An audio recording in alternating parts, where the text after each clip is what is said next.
துலாம் ராசிக்காரர்களுக்கு இந்த பங்குனி மாதம் என்ன மாதிரியான பலன்களை கொடுக்க போகுது? துலா ராசிக்கு உண்டான அதிபதி சுக்கிர பகவான் தன் ராசிக்கு 6ஆம் இடத்துல பயணிக்கிறாரு. வித் சூரியனோட பயணிக்கிறாரு. சனி பகவானும் அங்கதான் இருக்காரு. ஸோ எதெல்லாம் பஞ்சாயத்து என்ன ஒரு விஷயம்னா, ஆரோக்கியம் சார்ந்த விஷயத்துல இவங்க இன்னும் கொஞ்சம் சொந்த தொழில் செய்யணும்னு நினைக்கிறவங்க அதுக்கான எஃபெக்டுகளை எக்ஸ்பீரியன்ஸ் அதோட அனுபவங்களை எதிரிகள் அப்படின்னு சொல்லும்போது 6ஆம் இடத்துல சுக்கிரன் உட்கார்ந்துட்டாரு. எப்பேற்பட்ட எதிரி வேலையை பொறுத்த வரைக்கும் கொடிகட்டி பறக்கக்கூடிய ராசி துலா ராசி. ஏன்னா தாய் வழி உறவுகளோட மனஸ்தாபங்கள் ஏற்படுத்தி கொடுக்கும். பந்தங்கள் கிட்ட இவங்க எதிர்பார்க்கறது. ஆனா நண்பர்கள் விஷயத்துல இந்த உடல் உதவி, உடனே ஹாஸ்பிட்டல்ல போய் சேர்க்கறது, பிளட் டொனேஷன் பண்றது, இதெல்லாம் ஏற்படுத்தி கொடுக்கறது வாய்ப்புகள் இருக்கு. ஆனா காதலர்களுக்கு இந்த மாதம் எப்படி இருக்கு? காதலர்களுக்கு ரொம்ப திருமணத்துக்காக காத்துட்டு இருக்கவங்க இப்ப ராகுடைய பார்வை இருக்கிறதுனால குரு பார்வை ராசிநாதனுக்கு இருக்கு. ஆனா 7ஆம் இடத்துக்கு 2ஆம் இடத்துக்கு சம்பந்தம் இல்லாததுனால குழந்தைக்காக வெயிட் பண்ணிட்டு இருக்கவங்களுக்கு சாதகமா இருக்குமா? டெஸ்ட் பேபி கண்டிப்பா கிடைக்கும். செயற்கை மூலியமாக முயற்சி பண்றது எல்லாம் கிடைக்கும். இயற்கையாக கருத்தரிக்கணும் அப்படின்னா இவங்க வழிபட வேண்டிய கடவுள் யாரு? இவங்களுக்கான பரிகாரம் என்ன? இவங்க வழிபட வேண்டிய தெய்வம் யூ தமிழ் நேயர்களுக்கு வணக்கம். மேஷம் முதல் மீனம் வரை இருக்கக்கூடிய 12 ராசிகளுக்கும் பங்குனி மாதம் எப்படி இருக்க போகுது, என்ன மாதிரியான பலன்களை கொடுக்க போகுது அப்படின்னு சொல்றதுக்காக ஜோதிடர் டாக்டர் ரேவதி ராஜேஷ் கண்ணா அவர்கள் இணைஞ்சிருக்காங்க. பேசலாம். வணக்கம். வணக்கம். இந்த பங்குனி மாதம் மேஷம் முதல் மீனம் வரை இருக்கக்கூடிய 12 ராசிகளுக்கும் என்ன மாதிரியான பலன்கள் ஏற்பட போகுதுன்னு அப்படின்னு பார்க்கலாம். அதுக்கு முன்னாடி இந்த பங்குனி மாதம் பிறந்தவர்களுக்கு அப்படின்னு சொல்லிட்டு சிறப்பு குணாதிசயங்கள் இருக்கும்ல, ஸோ அதை பத்தி ஃபர்ஸ்ட் சொல்லிடுங்க மேம். யூ தமிழ் பக்தி நேயர்களுக்கு அன்பார்ந்த வணக்கம்.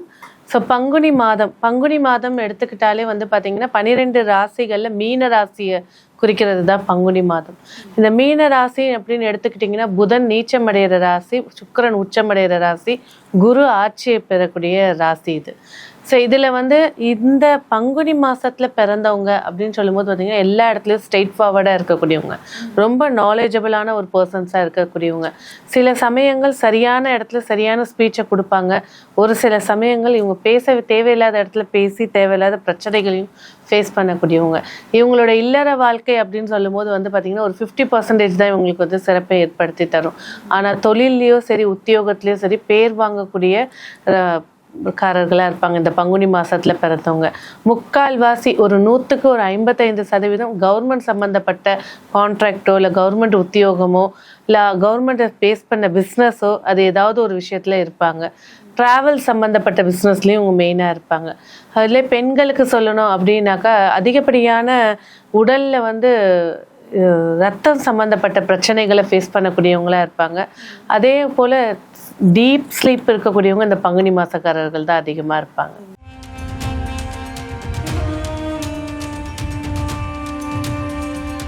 துலாம் ராசிக்காரர்களுக்கு இந்த பங்குனி மாதம் என்ன மாதிரியான பலன்களை கொடுக்க போகுது மேம்? துலாம் ராசி சொல்லும் போது காலபுருஷனுக்கு 7வது ராசி, சமசப்தம ராசின்னு சொல்லக்கூடிய வியாபார ராசியும் அதுதான்.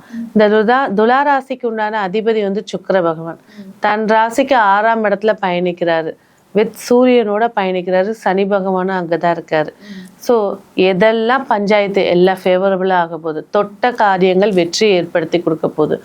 என்ன ஒரு விஷயம்னா, ஆரோக்கியம் சார்ந்த விஷயத்துல இவங்க இன்னும் கொஞ்சம் அக்கறை எடுத்துக்கிட்டாங்க அப்படின்னா இன்னும் சிறப்பா இருக்கும். பேர் புகழ் பட்டம் வாங்கக்கூடியது, விருதுகள் கிடைக்கக்கூடிய வாய்ப்புகள் கூட அதிகமா இருக்கு. கண்டிப்பா மேம். இந்த மாதம் பணவரவு சார்ந்த விஷயங்கள் எப்படி இருக்கு? தடைப்பட்ட பணம் வருமா?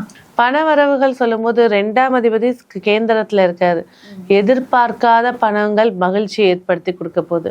வரவே வராதுன்னு நினைச்ச பணத்துல கூட 20%லேருந்து 40% இவங்களுக்கு ஏற்படுத்தி மகிழ்ச்சி ஏற்படுத்தி கொடுக்க போகுது. Okay ma'am. தொழில் செஞ்சுட்டு இருக்கவங்களுக்கு லாபம் எப்படி இருக்கும்? ஆல்ரெடி பண்ணிட்டு இருக்கவங்களுக்கு புதிய தொழில் இவங்க ஸ்டார்ட் பண்ணலாமா இந்த மாதம்? தொழில் செஞ்சுட்டு இருக்கிறவங்களுக்கு இந்த மாதம் எப்பவும் போல ஸ்மூத்தா இருக்கும். ஒரு 20% இன்னும் அதிக ப்ராஃபிட் ஏற்படுத்தி கொடுக்கும். சொந்த தொழில் செய்யணும்னு நினைக்கிறவங்க அதுக்கான எஃபெக்டுகளை எக்ஸ்பீரியன்ஸ் அதோட அனுபவங்களை இந்த மாசம் கத்துக்கிட்டு சித்திரை மாசத்துக்கு மேல அதை முயற்சி செய்யறது சிறப்பா இருக்கும். Okay ma'am. புதுசா தொழில் ஸ்டார்ட் பண்ணணும்னு நினைக்கிறவங்க ஸ்டார்ட் பண்ணலாமா? அதுதான் சொன்னேன், சித்திரை மாசத்துக்கு மேல அதை முயற்சி செய்யறது சிறப்புகள் ஏற்படுத்தி கொடுக்கும். பார்ட்னர்ஷிப், எதிரிகள் தொல்லை அந்த மாதிரி ஏதாவது வர? பார்ட்னர்ஷிப் சார்ந்த விஷயத்தை இப்ப அவாய்ட் பண்ணிடுறது நன்மையை ஏற்படுத்தி கொடுக்கும். எதிரிகள் அப்படின்னு சொல்லும்போது 6ஆம் இடத்துல சுக்கிரன் உட்கார்ந்துட்டாரு. எப்பேற்பட்ட எதிரியும் ஜெயிச்சு காட்டக்கூடிய காலகட்டம் தான் இது இருக்கும். எதிரிகள் உருவாகத்துக்கு வாய்ப்பு கிடையாது. துளாராசியை பொறுத்த வரைக்கும் வியாபார ரீதியான மனஸ்தாபங்கள் ஏற்படுமே தவிர எதிரிகள் இவங்க வச்சுக்கவே மாட்டாங்க. எப்பேற்பட்ட எதிரியும் நண்பனாகக்கூடிய தன்மை கொண்டவர்கள் துளாராசி நேயர்கள். ஓகே மேம், ஆல்ரெடி வேலை பார்த்துட்டு இருக்கவங்களுக்கு எப்படி இருக்கும், இதுக்கப்புறம் வேலை தேடிட்டு இருக்கவங்களுக்கு என்ன மாதிரியான பலன்கள்? வேலையை பொறுத்த வரைக்கும் கொடிகட்டி பறக்கக்கூடிய ராசி துளாராசி. ஏன்னா ஒரு கேந்திராதிபதி ஒரு 6ஆம் இடத்துல போய் உட்கார்ந்துருக்காரு. கூட சுக்கிரனும் போறாரு, சூரியனும் பயணிக்கிறாரு. வேலையில இவங்களோட வேலையை கான்சென்ட்ரேட் பண்றது நன்மைகளை ஏற்படுத்தி கொடுக்கும்.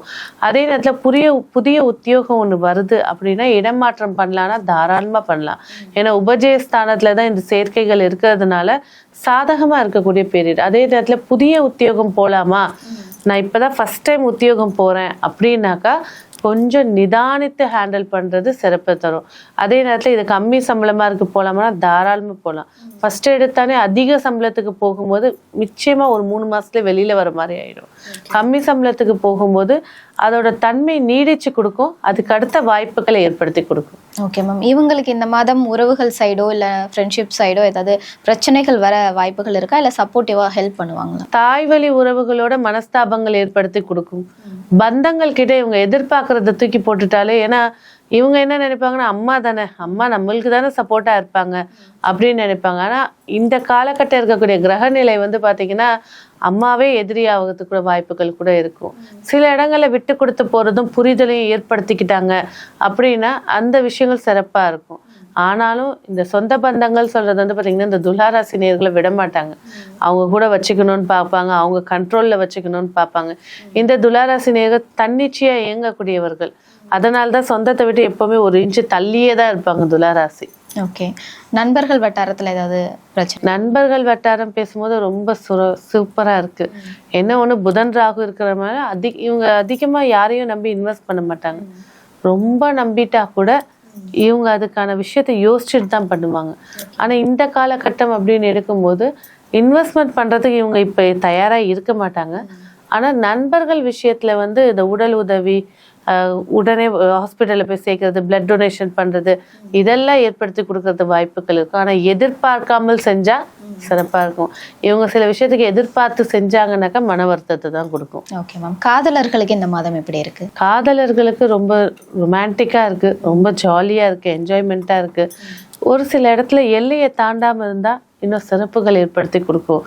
ஸோ நான் தனியாக உங்களோட ஒரு 2 நாள் போயிட்டு வரேன், அதெல்லாம் அவாய்ட் பண்ணிக்கிறது சிறப்பாக இருக்கும். கண்டிப்பாக இப்போ உள்ள காலகட்டத்துக்கு இந்த ஃபோட்டோவை எடுத்து வச்சுட்டு பிளாக்மெயில் பண்ணுறது துளாராசியை தான். ஸோ அவங்க ரொம்ப நம்பாம காதலிக்கிறீங்களா, ஜென்யூனா காதலிங்க, அந்த விஷயத்த போகிறது நன்மை ஏற்படுத்தி தரும். கணவன் மனைவி உறவு எப்படி இருக்கு மேம்? கணவன் மனைவி உறவு அந்யோன்யமா இருக்கும். சிலருக்கு வாழ்க்கை துணைக்கு ஆரோக்கிய பிரச்சனையை ஏற்படுத்தி கொடுக்கும். இவங்க ஏற்கனவே கேர் எடுக்கக்கூடியவங்க தான். ஸோ சில இடத்துல இவங்களோட ஒர்க் ப்ரெஷர்ல கவனிக்காம விடுறதுனால சின்ன சின்ன மனஸ்தாபங்கள் ஏற்படும். மற்றபடி ஓவரா பிரச்சனைகள் வர்றதுலாம் கம்மி தான். ஓகே மேம், திருமணத்துக்காக காத்திருக்கவங்களுக்கு என்ன மாதிரியான பலன்? திருமணத்துக்காக காத்துட்டு இருக்கவங்க இப்ப ராகுவுடைய பார்வை இருக்கிறதுனால குரு பார்வை ராசிநாதனுக்கு இருக்கு. ஆனா 7ஆம் இடத்துக்கு 2ஆம் இடத்துக்கு சம்பந்தம் இல்லாததுனால திருமண பேச்சுவார்த்தைகள் எடுத்து வச்சுக்கிறது சிறப்பா இருக்கும். வைகாசி மாசம் பிறந்தான பேச்சுவார்த்தை நடத்துறது இன்னும் சிறப்பு ஏற்படுத்திக்கும். ஓகே மேம், குழந்தைக்காக வெயிட் பண்ணிட்டு இருக்கவங்களுக்கு சாதகமா இருக்குமா? டெஸ்ட் பேபி கண்டிப்பா கிடைக்கும். செயற்கை மூலியமாக முயற்சி பண்றது எல்லாம் கிடைக்கும். இயற்கையாக கருத்தரிக்கணும் அப்படின்னா கொஞ்சம் தாமதம் தான் ஏற்படுத்தி கொடுக்கும். ஓகே மேம், வெளிநாடு போகணும்னு நினைச்சிட்டு இருக்கவங்களுக்கு சாதகமா இருக்கும்? வாய்ப்புகள் குறைவு. ஓகே மேம், ஸோ இவங்க வழிபட வேண்டிய கடவுள் யாரு, இவங்களுக்கான பரிகாரம் என்ன? இவங்க வழிபட வேண்டிய தெய்வம் அர்த்தநாரீஸ்வரர். சிவனும் சக்தியும் இணைந்து ஒரு ரூபமாக நிற்கக்கூடியது ஒரு காட்சி. அந்த அர்த்தநாரீஸ்வரர் போய் வழிபாடு செய்யும் போது இல்லறம், ஆரோக்கியம், இந்த நெகட்டிவ்னஸா இருக்க காதல் சம்பந்த பிரச்சனைகள்ல இருந்து விடுவிச்சு கொடுக்கும். இவங்களுக்கான அதிர்ஷ்ட எண் அப்படின்னு பார்க்கும்போது பாத்தீங்கன்னாக்கா 6ஆம் எண். அதிர்ஷ்ட வண்ணம் அப்படின்னு எடுக்கும்போது நேவி ப்ளூ. கண்டிப்பா மேம், துலாம் ராசிக்கு இந்த பங்குனி மாதம் என்ன மாதிரியான பலன்களை கொடுக்கும் சொல்லியிருக்கீங்க. நன்றி. நன்றி.